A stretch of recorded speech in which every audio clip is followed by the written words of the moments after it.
AQQA, which also stands for Aquarium Accessories, Quality, and Assurance, is based out of Shenzhen, China. And they started in May of 2020 and eventually started pushing their products out in August of 2020. And they have been generous enough to send me one of their multifunctional vacuum gravel cleaners. This is the first time that I have seen one of these products in person, and I'm really excited to use this and test out and see what it's like and give you guys my review. So without further delay, let's get started. So on AQQA's website, they are committed to providing the best quality products and services for aquarium enthusiasts around the world. And they have a wide range of products that are including but not limited to aquarium heaters, pumps, aquarium lights, filters, and so forth. And just by opening up this box, you guys can just tell just by looking at it. You got your manual up top, and then just the way they package things, it's definitely well packaged, and everything's real nice, tight, and neat, and in their own separate area. So as we take things apart, you got your different pieces and parts.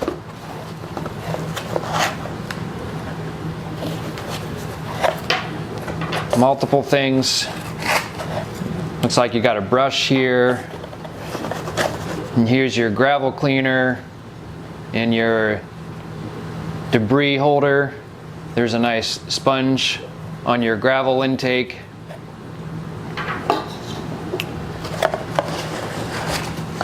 Then you got your pump right here. It's 110 volt, 60 hertz, 20 watt, 5.6 feet. You got lots of different accessories to clean your gravel with. And I believe this is also a water changer. We'll get into that here in a second. You got stuff for like in the corners.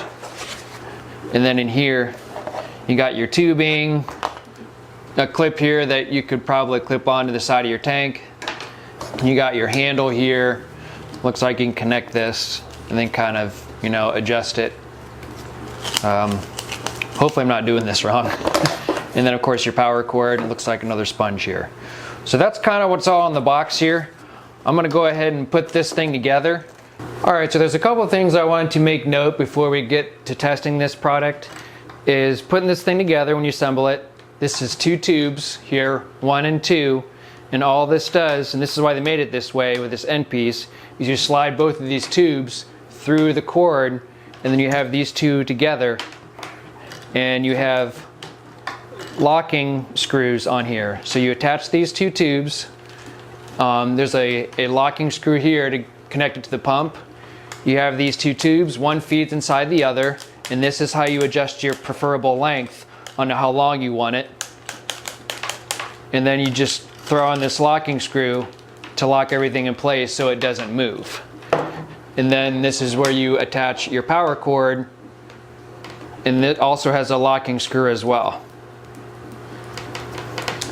So also on the bottom here, I was trying to figure out how to put on each one of these attachments here, and I couldn't figure out at first, but this is also a locking screw here.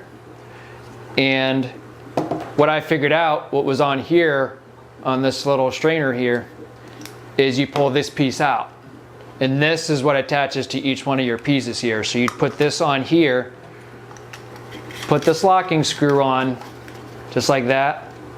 And then that's how you attach each thing. So like say if you had like a non-gravel or sand tank, then you just attach this on the bottom, and then the water would suck into here, and you'd get, you know, whatever debris in here. And then when you're done, you just take it off. And then this is where you add your attachments here. So for example, if you wanted to brush your sand or gravel or your algae for that matter, these are also adjustable. So they can bend back and forth. And then when you're done, you just pull this off. This is for like your tougher algae. It's like a tougher algae scraper. And this is also adjustable as well. It can bend back and forth like a swivel. And you just pull it off. That goes inside this tube here. And then if you want to get the corners of spots to get water, see how this is bent like this at an angle, that's how you kind of get the corners of each tank. Now as far as the gravel suction tube here, they give you a couple different sponges. You have a real coarse sponge for like your gravel intake, and then for like your sand, you would use this more fine sponge here. So that's how we'd use that. And then if you want to do a water change, instead of using these attachments, and instead of using this for cleaning, all you have to do is this just comes off. And this also has a flow adjustment too, so you can kind of, you know, adjust your flow here. And all this does is this bag comes off as well. So if you never need to clean this, this just comes off, and it's like a shower head right here. So if you ever need to clean it off and then replace it, you can just attach this cloth back on and good as new, rinse it off. As for now, we're going to set that aside. And when we do a water change, you would just attach this tube and it just slides right on top. And then of course you would feed this to your bucket or your sink or wherever you want to. And that's how you could probably use this attachment as well on the bottom. You know, if you could clear some debris or sand or gravel, and you could attach this to the bottom of your tank, so that way you have control over your switch here. You don't have to hold on to this. You can just flip this switch while you turn it on and off, and then you can just point this tube at wherever your water is going to exit out of, whether it be the sink or the bucket or whatever your preference. Now it is a little bit of a tight fit when you put on your gravel or sand cleaner, so I was a little bit thrown off by that, but it does go on pretty tight. That's the one thing that I did notice. It's nothing bad, but I think it's just for added security. So that's essentially what the finished product will look like whenever you start cleaning. So let's go see this thing work. So I started using that corner gravel cleaner piece, and unfortunately I wasn't using it in the actual corners itself, but also what I'm doing is I'm able to go within the river rock here, and as you can see the rocks are kind of being attached to the end there. That it was me switching the button on and off as I was sifting through the river rock. And what was nice about using this little small intake for cleaning the gravel is you can really get into like the tough little area spots, like maybe for the plants are, or maybe in between, like where you see here, like where that piece of fake wood is, and you could really just get in the little nooks and crannies of every little spot that you wanted to without having to move any of the decorations, which I think is kind of a neat little thing to do. But it is nice to be able to have that switch turn on and off, so that way if you get gravel stuck on the end there, you can just flip that switch off to turn the pump off, let the rocks fall to the bottom, and then flip the switch back on to continue cleaning. So that's a really nice feature to be able to use. And I promise you guys, not a single fish got injured in the process of cleaning this tank. And I did a pretty good job of making sure that didn't happen.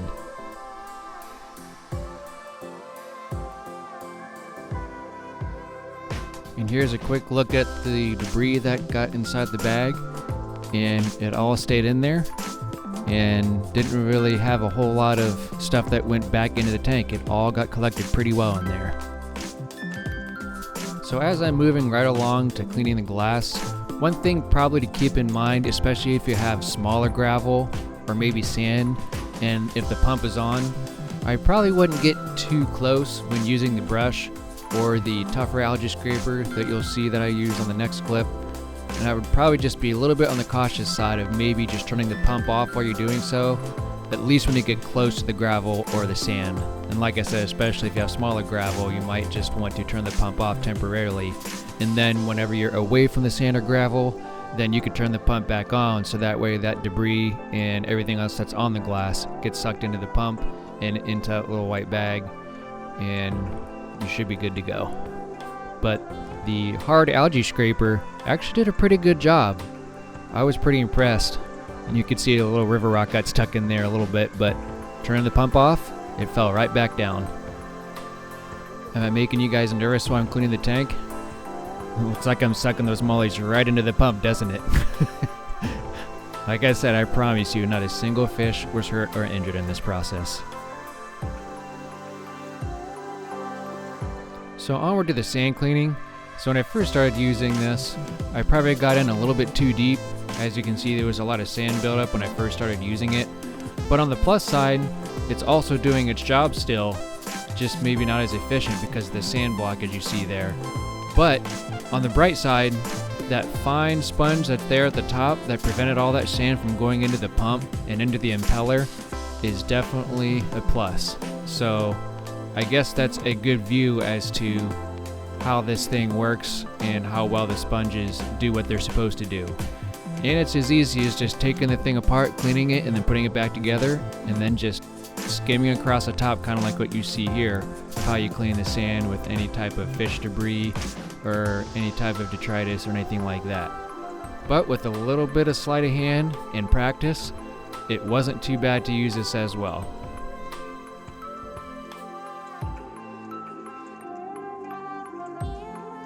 And cleaning the bag that's on the shower head was pretty easy too. The bag seems pretty durable and I didn't have any issues cleaning it. And I hope it lasts for several uses. And here's where I was talking about earlier, how this one piece is actually two separate pieces. And you can take these apart, take out the sponges, and clean them, rinse them out, and do whatever you want to do to get this thing clean, and then put them back together. It's just as easy as that. So onward to the water change. And as you see here, I cleared out some of the river rock so that way I could put those suction cups in that strainer down at the bottom of the glass so it wouldn't move at all. But the water change worked pretty flawlessly. Like you see, the pump does not even move. The fish aren't getting sucked up by the strainer or anything. And it's working just fine. And just a reminder that the pump runs at a maximum quality of 320 gallons per hour. Alright, so now it's time to put the water back into the tank. And I know that your preference might be different, but I wanted to give you guys this example of using the pump and putting the water back into the tank. And you can see that hose kind of creeping up there. I'll explain later about that. But it is definitely possible to return the water from a nice clean containment like I do here and put it back into the tank. Just gotta remember to keep in mind, like in this example here, that how the tank's higher up than what the water is, so it does go in a little bit slower being a smaller pump. But it still does the trick and it still works. And by the end of the day, when it's all said and done, we have a nice clean tank, water changed, gravel cleaned, fish are happy and healthy, and we are good to go. So everything has been a complete success. So that's all the different examples of how you can use this product. It's a very unique and very handy product that you can use on just about anything between gravel and sand and doing water changes. It's very interesting to use this type of product, you know, at first hand too. So that was an experience for me. Now, the big question is, would I use this thing on a regular basis? So I have a very unique fish room.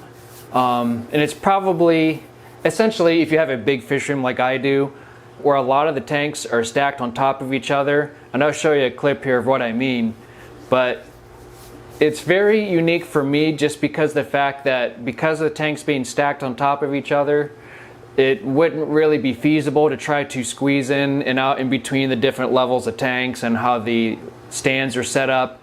But I think this multifunctional gravel vacuum cleaner is very suitable for, like, I would say 29 gallons to 55 gallons.